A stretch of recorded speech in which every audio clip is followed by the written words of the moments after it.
Yan si Biba, papasok siya sa school niya. Pinasot ko sa kanya yung boots niya, tsaka nagpayong siya kasi maulan. Nahirapan siya umakbang kasi bago lang yung boots niya. Sige, tuloy ka lang, Biba, lakad ka. Nasa tapat na kami ng room niya. Ayan, binigay ko na yung bag niya at saka yung baonin niya. Sige na, Biba, pumasok ka na sa room mo. Ay, wait, wala ka pa palang cover shoes. Yan na, kukunin na natin yung cover shoes mo dyan sa may gilid ng bag mo.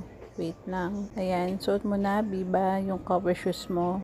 Ilabag mo muna yung bag mo dyan sa gilid. Ayan na, sinusutan namin yung cover shoes niya. Ayan na, papasok na si Biba sa room niya. Sige, lakad ka lang doon sa may upuan mo. Ayan na, malapit na siya doon sa upuan niya.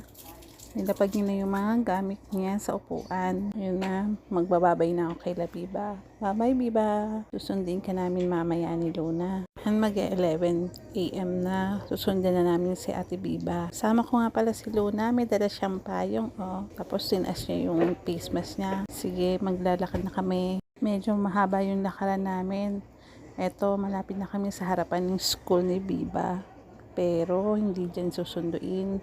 Pupunta pa kami doon sa gilid. Sa gilid ng school nila. Ayan, Luna, nakababa na naman yung face mask mo. Itaas mo muna. Ayan na, may mga bata na sinundo ng mga magulang nila. Kasi na kaya si Biba? Wala pa yata kasi ibang section pa yung nauna sa kanila. Pero yan na sina teacher at sina Biba. Ayun na si Biba, ayun kita ko.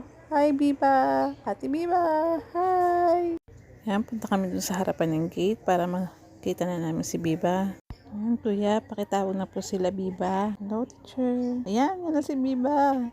Akin na yung bag mo. Uwi na tayo. Ayan, tapos na. Bye!